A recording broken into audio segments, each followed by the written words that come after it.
Tower of Fantasy has been on the decline since it debuted in 2022. Through a guerrilla campaign in marketing, the game was initially very successful, with its attempts of embedding itself into the 3D open-world gacha genre. But since then, player interest has been dwindling, and there has been a lack of new players joining.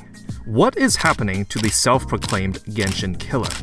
That's what I intend to find out in this volume of the Atrocious Gacha Review, where I had the pleasure to try out the game as a low spender for 1 month straight, and given the knowledge that I have accumulated, I want to discuss everything from its progression, monetization, and content patches. Ultimately, giving you an informed decision, should you play Tower of Fantasy at its current state. My name is Psyche, let's get started. Tower of Fantasy was an ambitious project that leaned more into the MMORPG side when it comes to its targeted audience. At launch, the game was filled with 50-player lobbies clearing world bosses, the overworld littered with people chatting away and interacting with each other. There was no doubt that at launch globally, the game was a success. But what happened over the course of its current 2 years of runtime? If we take a look at the growth of the subreddit when compared to other games I've covered on this channel, the warning signs become quite apparent. Let's take a look at Nikkei's subreddit. We see a positive upward slope. This is a sign that the game is garnering a bigger player base and gaining popularity, which is a good indicator of the game's health and longevity. We see the exact same trend with Limbus Company. The same with Path to Nowhere despite it not being too popular globally, and Snowbreak, who is doing really well right now, with those recent changes that really spiced up the game. But let's take a look at Tower of Fantasy's subreddit. Flat as a lolly. Now, I'm not saying subreddit growth is the end-all be-all of the game's popularity, but I'm saying that this is a sign that the game is stagnating and slowly bleeding out players.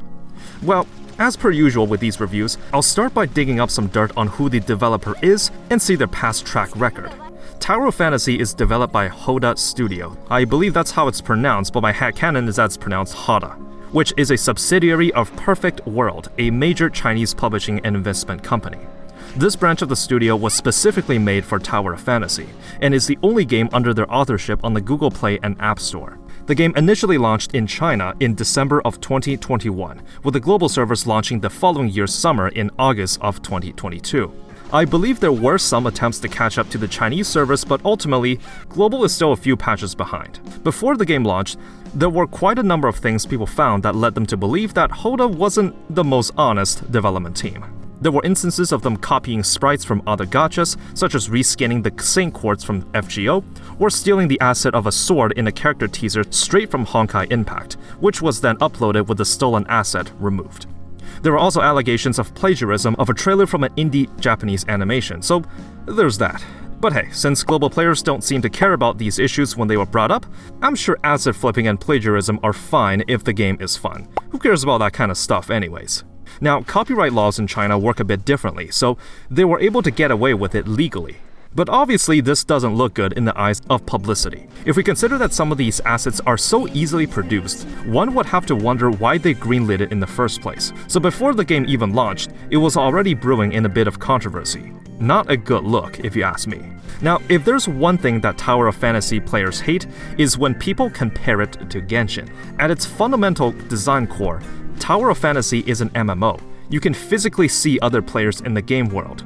PvP exists, endgame raids and dungeons exist as well. If you pull on the gacha, the game is not paused and you can literally get attacked in the background. That being said, in its initial marketing in China, the game marketed itself as competing with Genshin, but most articles just tout it as the Genshin Killer. It's evident that due to the same party-based 3D exploration nature of the game, you can't help but draw similarities, and it was clear that Hotta wanted to tap into the same player base.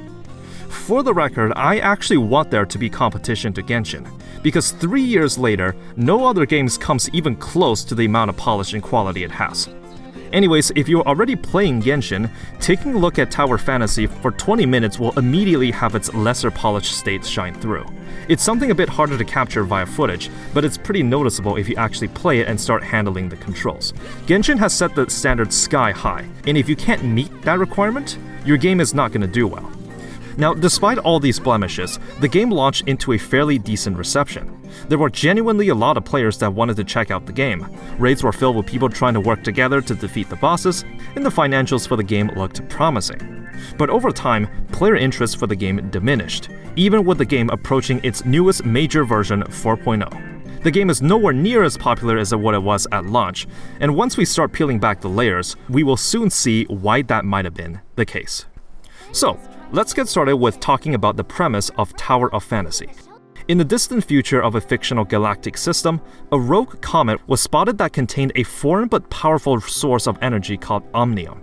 In an attempt to harness its unstable energy, humanity has constructed facilities called Tower of Fantasies to lock the comet in orbit and harvest the omnium within it, on a planet that humans resided on known as Aida. The safe harnessing of omnium would allow humanity to reach new heights in technology and other advancements.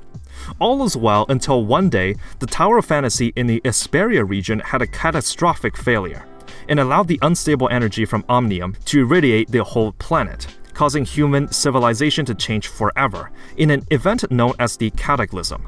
In the aftermath, humans on Aida were scattered into small tribes or organizations, with bands of raiders or bandits pillaging settlements.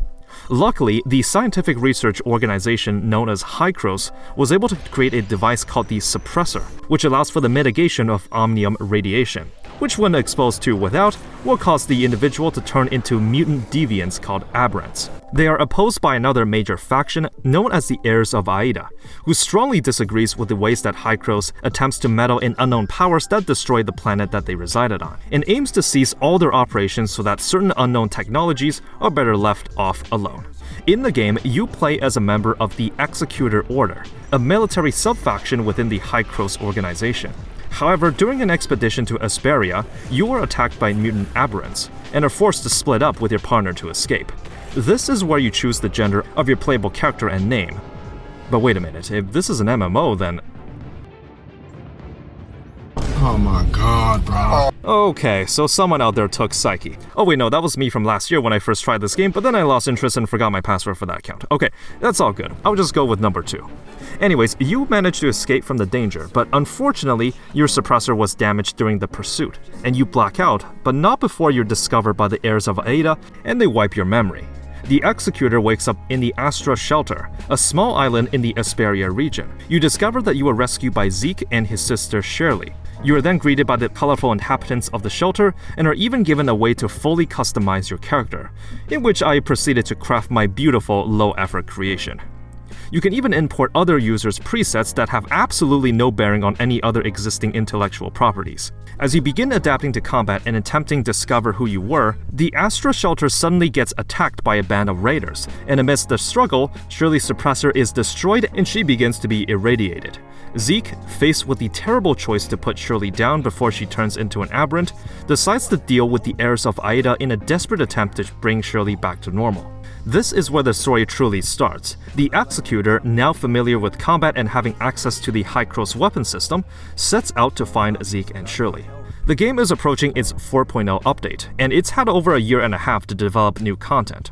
During its 2.0 update, there was a huge overhaul of the game world and a new chapter of the main story, now taking place on another region called Vera Plain, featuring a sandy desert environment and a cyberpunk city known as Miroria. See, when you complete the prologue chapter on Astra, you are brought onto the Hykros facility to find out your true identity. Except all of a sudden, you meet Shirley, who has turned into an Evangelion character. But how? I thought she was literally just carried away by Zeke one mission ago. So what happened is that since the storyline of 2.0 brings you to a completely different setting where a lot of the pacing of the early chapter was fixed, the game basically just skips you to the 2.0 storyline. You can see that the objective marker for the main story is gold colored. And if you take a look at the 1.0 storyline, it's now marked as a side mission, meaning you don't actually have to unlock the entire Esperia region anymore. The game just continues from 2.0 after the prologue. But hey, if the devs think that the game is better paced that way, why not? And now, the bread and butter of any game. This is the only section in a review that I don't give a rating on, but it's also the main factor that usually decides whether or not I will be sticking with the game. So, if you play Genshin, the gameplay will look pretty similar at first, but there are some quirks that set it apart. You are allowed to carry up to 3 weapons at once. Each weapon has a skill and a discharge ability, basically the ult skill. But unlike Genshin, whose skill sets can only be used by a specific character, any unit can carry any weapons. This is because when you pull a character in the gacha, you also get that character's weapon. The idea is that the executor is transferring the experience and knowledge of that weapon from its initial wielder. You can also set your playable character to anyone, and they can use any 3 weapons. So characters mainly just serve as cosmetic skins. The idea is cool, though something I quite like about each character having their own unique independent skill set is that it feels more personal to them. I like taking apart the smaller details in these games, like how Navia does a quick bow or Hu Tao doing a small wink whenever you stop during an attack chain. It adds more charm to the whole thing, since if you try rigging the alt animation of a character with another, it just looks hilariously wrong. Anyways, Tower of Fantasy puts a bigger emphasis on the complexity of rotations or movesets. There is a unique attack after a dash, an aerial attack, and a ground slam one. Stamina does exist too, but there is a separate meter for dashing which gives iframes. So even when your stamina is full, but your dash meter isn't, you still can't dodge. Whenever you hit enemies, there will be a white border that fills up for your weapons. When it's full and the icons start pulsating, switching over to that weapon will activate its discharge ability. Alternatively, if you dash just in time of an enemy attack, you enter a state called Fantasia, where enemies within its radius are frozen in time and you can attack freely, while also instantly filling up your weapon's discharge meters. This is a pretty fundamental difference from Genshin's system, and I quite like it. The only thing I found is that the timings in which it activates can be a bit wonky, almost as if you have to dash slightly earlier compared to when the enemy actually does their attack. Now, you could chalk it up as just me not being used to the system or the well-rehearsed skill issue argument, but I overall found it cool when it does work, which allowed more flow in combat, but not so fun if it doesn't. So that is the bare bones of combat. Rotations and builds do exist when you get to the later stages of the game, but now we can talk about the other elephant in the room. The exploration. Being also an open-world RPG, as of version 3.8 and approaching 4.0 with the release of this video, Tower of Fantasy features 3 distinct regions with varying elements. You start out in Esperia, which is where the 1.0 storyline takes place. Then 2.0's Avera Plain, which has quite a number of locales, such as the city of Memoria, a rainforest, an island biome, and underwater exploration in the city of Inners, which, to be fair, did release before Genshin's Fontaine did. There's also a third major region called Domain 9, featuring Chinese-influenced floating islands shrouded in a mystical cloud. In the upcoming 4.0 update, there is also a futuristic modern city. All this sounds pretty interesting, and just like Genshin, there are chests and goodies scattered around the world for you to explore. When it comes to mobility, there is a double jump in this game, and you can dash while in mid-air. In fact, you can literally cancel fall damage with this. You are also allowed to equip up to 2 gadgets to aid with exploring, and a vehicle that lets you get around faster. The most notable one is the jetpack, which allows you to glide, but also giving you the ability to use it at ground level for a boost in verticality. There's also a grappling hook and a surfboard that allows you to go fast on a body of water. Tower of Fantasy allows you to achieve mobility that surpasses Genshin, but as I've seen on some discussions, this can also be a double-edged sword. When there is a luxurious chest on top of a mountain, getting up there can feel pretty rewarding, but in Tower of Fantasy, because you have so many tools at your disposal, getting to hard-to-reach places just don't feel as satisfying. There's also the design for puzzles and reward placements. The puzzles in Tower of Fantasy are pretty rudimentary in terms of complexity. There's a couple where you have to equip a flame affinity weapon to burn away the tar to reveal the goodies beneath it. There's a mushroom jumping puzzle where you have to jump in the order of the smallest to biggest, and later on there's some chests where you have to hit them repeatedly. Now these are fine, and what's more, the mini-map literally shows where the nearby chests are located, so you won't even have to do much exploring. There are some enemy bases that you can clear, dungeons you can run through, and even some mini-game sections that are nice breaks from the typical gameplay loop. When the game launched, enemies would actually scale with you as the player, but now you can select a world difficulty in case you want an easier time with the story or casual content. There's a lot more I can say about the exploration, but I'll leave the analysis to a later section. For the remainder of the review, I will be ranking each section with a below, within, or above expectations rating. Please note that MMOs are not my area of expertise. I will have a stronger bias on the single-player or gacha portions of it, but I will give mentions to the MMO aspects when we get to it. Also, I should mention that the ratings of these sections don't really have too much bearing on my final score for the game. So even if all aspects of it are above my expectations, I might still just give it an 8 or something. But hey, you already know the rating from the thumbnail, so that one's on me. So, let's talk about progression.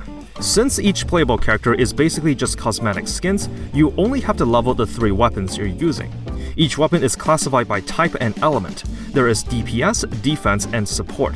Even though they all seem to suggest distinct playstyles, each playstyle is still expected to at least do some degree of damage. So when you're in raid content, you're not expected to just do healing or buffing. The elements are split into physical, flame, frost, vault, and altered, with each giving a unique effect whenever you trigger a discharge of that weapon. Now, I can't get into the intricacies of each element specifically since I have not developed a big enough roster to try out all of them. You are encouraged to bring weapons belonging to the same type, with resonances activating if you bring 2 or more of the same. Weapons can be ascended via a process called augmentation. As for the level cap, I actually don't know. The maximum allowed is dependent on your player level, and I've seen weapons hovering near the 200 mark. It doesn't say it on the wiki, and I know the cap has been increased since launch, so there's quite a lot of investments you can make to the weapons if you go in deep enough. Weapon rarity ranges from 3 stars to 5 stars. However, there is a huge power gap between the 4 and 5 stars, so you want to be using all 5 stars as you progress through the game. Each weapon can also be equipped with 4 artifact pieces called matrices. These also range from 3 to 5 stars, and each slot boosts specific stats. They are split into mind, memory, belief, and emotion. If you equip multiple matrices belonging to the same set, you can gain an additional bonus, and they can be leveled with no ascension mechanics. Unlike Genshin artifacts, there are no substats. Each piece gives fixed stats, and this might make you go, okay, what's the catch? If there's no RNG system, there has to be some other way that the game tries to make you grind for endgame gear. Well, both weapons and matrices can undergo an additional type of upgrade called advancements. 5-star weapons can be advanced up to 6 additional times, which is the equivalent of the 6 constellation levels from Genshin, or in just plain gacha terms, limit breaks. The same also exists for the matrices, where if all of the equipped ones from the same set are limit broken, their set passive will increase in potency. There are ways to farm for the matrices themselves, and in case you're tired of seeing late game grind in gacha games, a fundamental nature of them is that all gacha games need to retain you as a player somehow. They usually do this in one of 2 ways, either via an RNG gear/artifact system, or through a lot of grind needed for upgrades. Tower of Fantasy obviously chose the latter here. We will talk about how to obtain said limit breaks later, but for now, these are the ways you can beef up your builds. There's also some miscellaneous ways to enhance your playable character that are used universally regarding which weapon you have, such as the 8 pieces of armor that you can equip for more stats, and a permanent upgrade to your suppressor that's pretty self-explanatory. In order to get all these materials to enhance your characters, you can either just explore and find some of them, the gacha actually dropping one of the materials needed to upgrade weapons, and via raids or bosses. Using the time-gated currency called Vitality, you can run through dungeons called Joint Operations or Dimensional Trials to spend it and obtain upgrade materials. Given that this is an MMO, you do have the option to search for a 4-player team and clear them together, but you are also welcome to do it solo. 1 unit of Vitalities restores every 8 minutes, up to a total of 360, which is a flat cap right from the beginning, translating to a full refill every 48 hours. So, assuming you're okay with skipping out on dailies for a day, you can technically come back every 2 days to spend it. What's more, the game even gives you a sweep feature if you greatly exceed the dungeon level requirements, so you can literally clear out all 360 Vitality in 2 seconds. The characters that you play as, known as a simulacrum, also do have these small upgrades that you can make called Awakening passives. It's essentially just a bond system where you send them gifts and they get slightly stronger as the affection level increases. Tower of Fantasy's upgrade system is pretty typical when it comes to a gacha game. The only thing to remember here is that if you wish to participate in late game content with all the other veterans, starting late does have its disadvantages, and you would have to know in advance what kind of playstyle or role you wish to play. Given that the game essentially boils down to building a DPS, tank, or support, you don't have as many choices to level whatever, unless you're okay with treating the game as just a second Genshin and don't care about the MMO aspects. Which I guess is fine, but I also don't imagine that's what most people play Tower of Fantasy for. You are playing the game for the social nature of an MMO. Progression gets a within expectations rating from me. This portion is probably the least of the game's concerns. We'll start to see how the many other elements of the game can detract from the overall experience, and hopefully start to understand why the game is stagnating. Gacha and monetization. Here we go. This is where the fun begins. So, in Tower of Fantasy, there are two types of banners, the standard and the limited banners. Pretty typical, right? Well, each row on the gacha costs 1 gold or red nucleus respectively. They can be bought with the common gacha currency called dark crystals for 150 units a pop. Not to be confused with tanium, the currency bought with real money that translates to dark crystal at a 1-to-1 ratio. Here are the rules for the gacha. For both types of banners, there is a pity of 80 pulls before an SSR is guaranteed. However, if you happen to pull an SSR before reaching the 80 mark, your progress for it is retained. So if you get a 5-star at 40 pulls, the mileage doesn't reset, and you will get another SSR in the next 40 pulls too. On the limited banner, there is a 50% chance for the SSR to be the rate up. But there's a problem. There is no second rate up guarantee. If you keep losing the 50-50 coin flip, then you simply just don't get the limited SSR. But there's another mileage pity that we will talk about later. The rarities are split into 3, 4, and 5 stars, with a 0.75% chance for a 5-star and a 1% for a 4-star, with 1 guaranteed every 10 pulls. Everything else is useless, just 3-star weapons that you use for fodder. Well, at the very least, it is slightly better than Genshin's rates. But there's a problem. If we take a closer look at the possible SRs that can be pulled, yes, you're looking at it correctly. There are only 5 4-stars in the entire game, and these have been here since launch with no new SRs added afterwards. And unlike Genshin, who actually have some pretty influential ones that enable unique playstyles or a meta, they are essentially useless in Tower of Fantasy. As in the late game, because there is such a big power gap between it and 5 stars, you want to replace your weapons with those ones as you progress. So in broad terms, you can think of the gacha as having a 0.75% chance to pull something useful and a 99.25% chance to pull something that's of no use. Now, its silver lining is that after a certain amount of updates have passed, some characters do move to the standard banner. But there's a problem.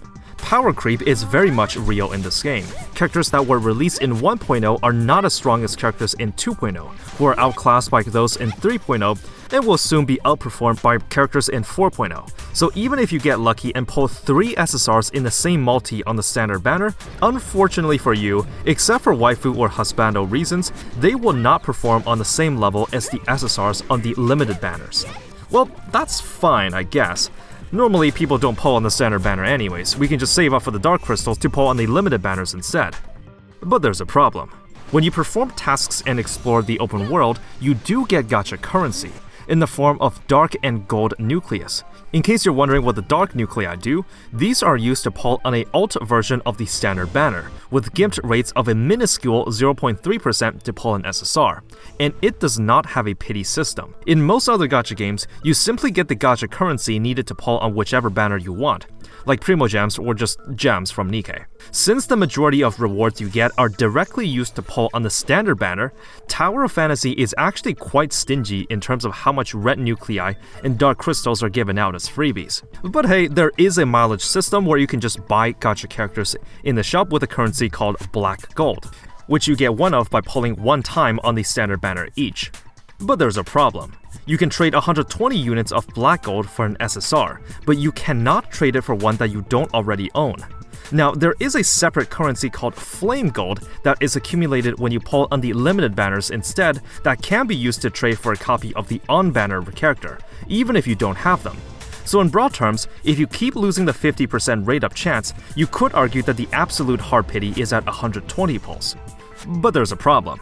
Flame gold will expire at the end of the limited banner period, and will be converted to black gold instead. This means you don't get to save up that mileage to carry across banners the way you do in Nikkei or Genshin. If you want to guarantee a copy of the limited character, you must save up enough currency to pull 120 times before the banner expires.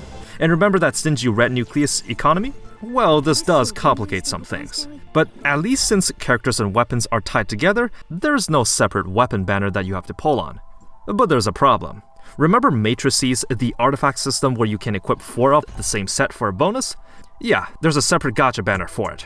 Now, to be fair, some of these standard banner characters' matrix sets can be farmed in the overworld.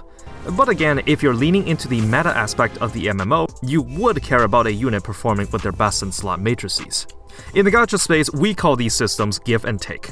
I hope you weren't expecting anything better, because this is what we have to work with. Now, with all this information in mind, if I asked you, is Tower of Fantasy a free-to-play friendly game? What would you say? Well, from all these finicky systems, you might say that it's not. But in reality, whenever I see a question come up like this in the online forums of gacha games, I kinda just ignore it. Because I think this is a very stupid question to be asking. If you post it on the subreddit of a particular gacha game and ask the community if the game is free-to-play friendly, what do you think the responses will be? I would be hard-pressed to find a community that will unanimously agree that their game is pay to win. I think the more appropriate question to be asking is, can you, at all, make the argument that the game could be pay to win? In Tower of Fantasy's case, the answer is yes, plain and simple. I mean, yeah, I guess if you just don't care about the meta and don't care about team play, or literally the MMO aspect that makes it an MMO, you could just play Genshin but without the impact and just casually explore the world and do story content solo. There's a good video comparing what counts as pay to win by Josh Drive Hayes. I think a case like Tower of Fantasy can be explained with what Josh describes as the paradoxical level for pay to win. If I recall my experiences playing this game, I barely spent anything. Yet I was able to explore a good portion of the overworld, and I was able to do some story content. And I felt like I had some fun playing this game. But if you're playing the game because of the social aspect, because you want to gain power, then yes, you could argue that it is pay to win.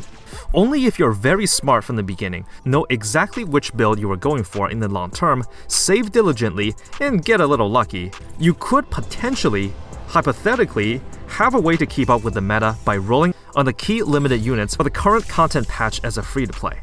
Let's take a look at the cash shop. Normally I don't really focus on this since the majority of the purchases won't matter to me, but something that stuck out was that some of the packs are listed in real-life dollars, but some of them are listed in Tanium.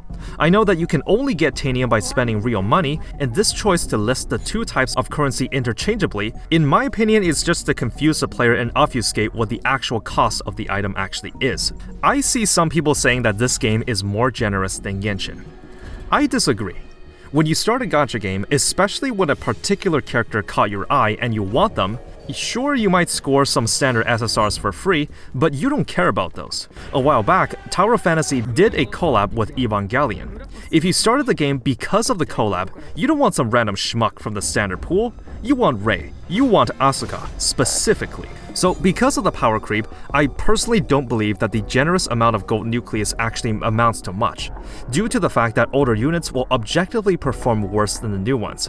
I think the whole essence for gacha games is that all units should be around the same power levels, with maybe some meta picks here and there, and gacha games should embody the act of just pulling for waifus or husbandos, leaving the power creep out of the equation to push players to keep pulling on new characters to stay in the meta.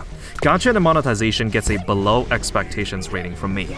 I do not support this practice, and I think this aspect of the game is costing them new players.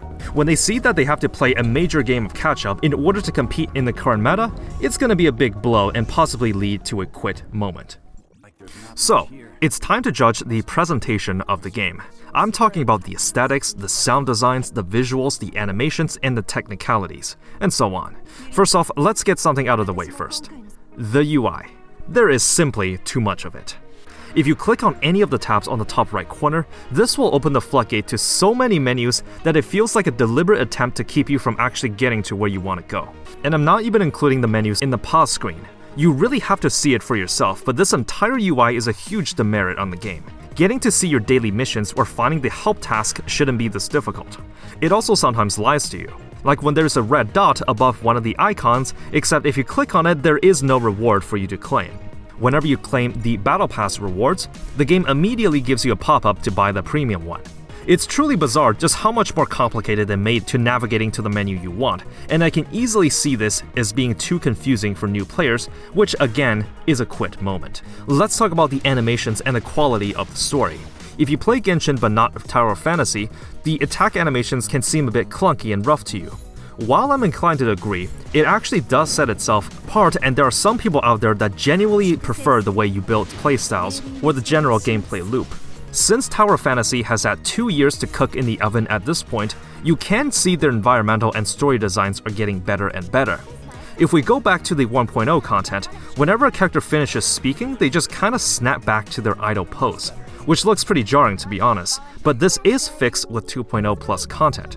The Asperia region doesn't have too much flavor, but again, that is fixed with the Vera Plain, the cyberpunk city of Meroria, the underwater city Inners, and the mystic floating islands of Domain 9. I basically just rushed the story to the point of meeting the minimum requirements to unlock these regions, since I wanted to see how well the game can peak in terms of design. Some of these areas genuinely look pretty impressive when compared to what was there at launch. It's hard to deny that the game isn't gimping on the budget, since if you see stuff like this, you can clearly tell that they put some degree of effort into it. Something I also like to do is to pick out the small details, so I walked around the city of Meroria just to see exactly what I could interact with, if the buildings or props are just there for show, or can you actually use it in some way that makes sense. Well, to my surprise, some of it can actually be interacted with, like how you can play a scuffed version of bowling or buying a drink from a vending machine. And there's even these cool prizes you can draw from the gacha pawn machines. Not all of it is interactable, but I appreciate the effort put into it. When we're talking about the story, well, I don't think it's that good, and it doesn't help by the fact that there's some character animations that I can't help but think comes off as a bit unnatural. I also encountered some cases where voice lines overlap each other, cutscenes not loading correctly, and just a general sense of jank that you don't notice unless you tried it. I don't really judge the quality of the story, like if the gacha game clearly isn't known for it, and that's totally fine, but I can judge the effort put into the writing or the flow. Like, are the cutscenes seamlessly animated, is the voice work consistent with the tone, and so on. Now, it's hard to let all that detract from the overall experience, considering that you get to explore all of these cool and diverse areas for absolutely free. I understand that most MMOs have some degree of jank and clunkiness in its systems, and in a world where Genshin Impact doesn't exist, this would have been fine. But we don't live in that universe. When you put stuff like story, animation quality, and world design on a pedestal, any remote resemblance to Genshin will immediately spark comparisons. Genshin has set the bar so high that if the quality of these things can't meet it, it's gonna be very noticeable. Nonetheless, presentation gets a within expectations rating from me. I still want to give credit where it's due. I think Hotta Games should still be proud that they made something, and that the quality of the game has been improving since launch. From a pure aesthetic perspective, this is not an ugly looking game. It's just that something out there has already done these things so well that you really have to put in the effort to compete.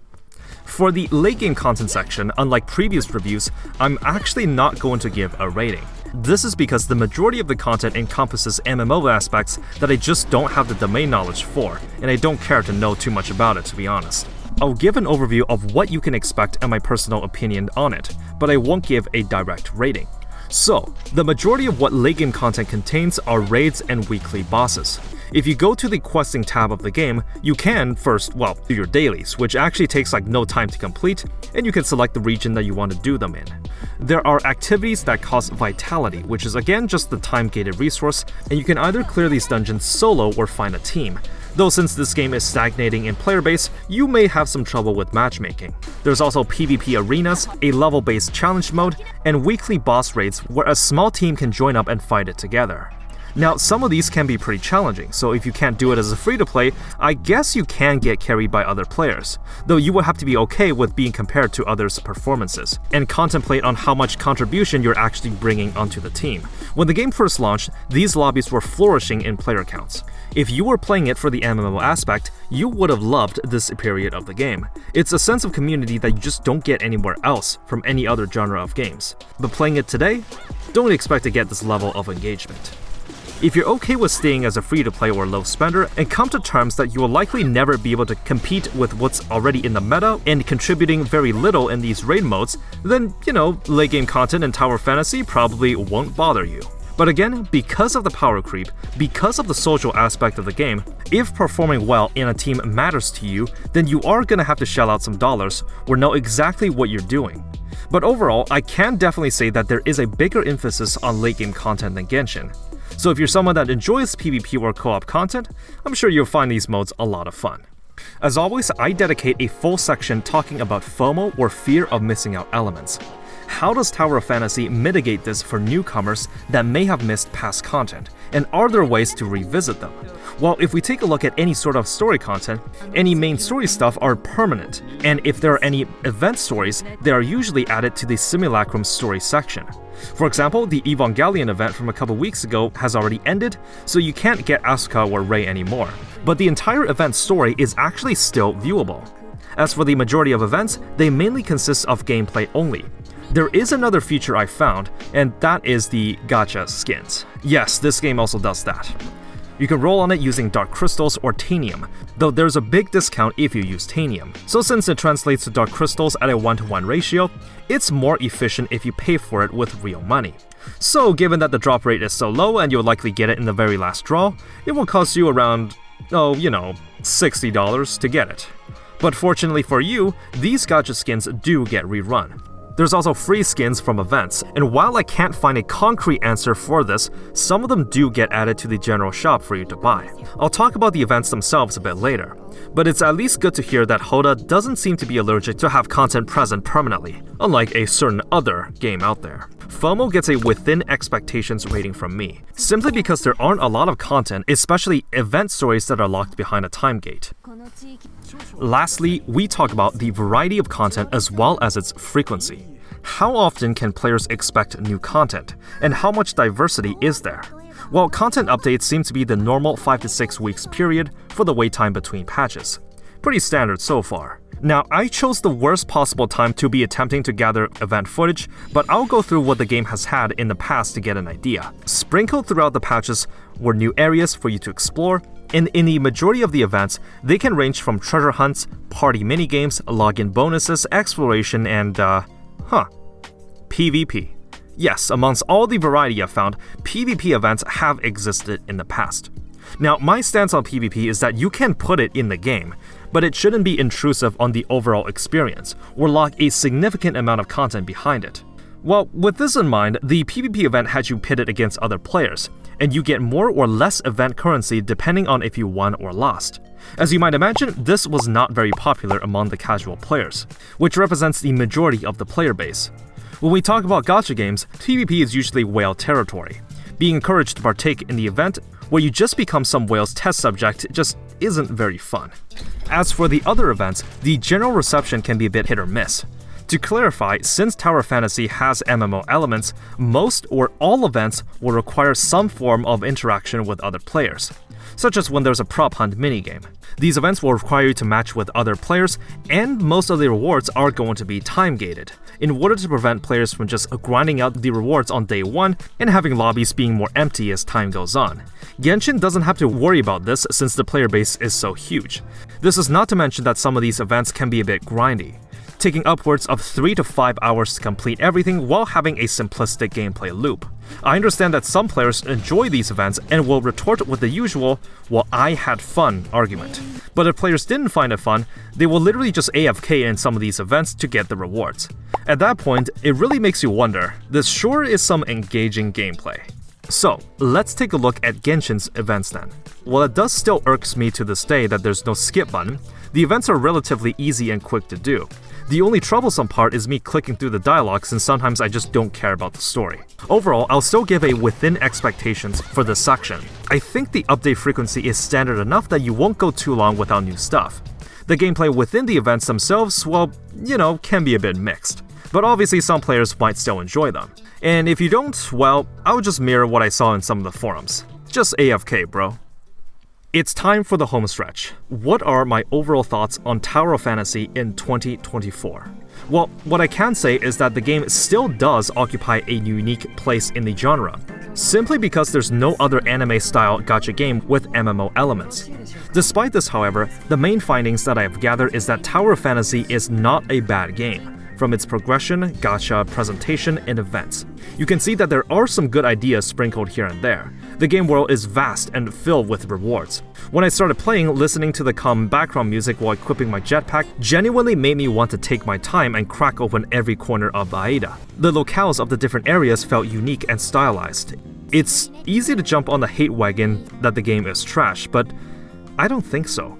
The main reason that it's not able to gain any popularity or retain new players is that, as you probably picked up from watching this video, due to a variety of all of these small problems or blemishes. The gacha system does add characters to the standard pool, except 4 stars are afterthoughts and power creep prevents players, namely casuals, to jump in at any time and be able to compete and participate on the same level as those that came before or are whales. The free gacha economy is pretty stingy, with currency needed to pull unlimited banners, and the pity system expiring at the end of a banner requires you to be very selective with your pulls. The animations and story cutscenes have their moments to shine, except Tower of Fantasy exists in the unfortunate reality that Genshin Impact also exists. And everything remotely similar down to the last detail will be compared and scrutinized. Raids and world bosses do exist, but low spenders or free-to-plays may have to get carried by a team that's well equipped. Events can be pretty hit or miss, not to mention quite grindy if you don't enjoy the content. All of these factors, no matter how little, just might strike a breaking point with a player, and that would be enough for them to call it quits and prevent them from continuing playing. Tower of Fantasy gets a 7 out of 10 overall rating. It's not a bad game as some people make it out to be, because for the 1 month I had the game for, I certainly still had some fun with it. It's just that there's all these hiccups along the way, where an existing competitor that simply just does certain things better. For these reviews, I'm also going to start including a new rating called Risk of Termination. How likely do I think the game will cease its services globally in the near future? Well, I think the warning signs are there. Tower of Fantasy is a pretty high-budget game. You don't create all these 3D regions on a short schedule or on a shoestring budget. I know Hotta Studio is backed up by a major publisher, but pulling revenue numbers like these, even with 4.0 releasing on their home turf, does not bode well for the future. I would personally start looking for other games to replace this one with. With the trajectory it's going, I can maybe see it lasting 1 or 2 more years, unless they pull off a miracle that will spark player interest again. But I feel like a lot of its problems are so deeply ingrained within its design that it's not possible to solve them without a complete overhaul. In the current gacha landscape, you need some way to stand out. You need some ways to do things better. Through its guerrilla marketing campaign, the game initially opened to a really good start, but due to all these problems piling over the course of the past years, Tower of Fantasy had its opportunity to shine, but that chance has come and gone. Thank you for watching the 4th volume of the Atrocious Gacha Review. Let me know what you think of Tower of Fantasy and what other game you would like me to cover next. You know, I don't think Wuthering Waves will kill Genshin, but it is gonna kill this game. Thank you for watching as always, and always remember, have fun out there.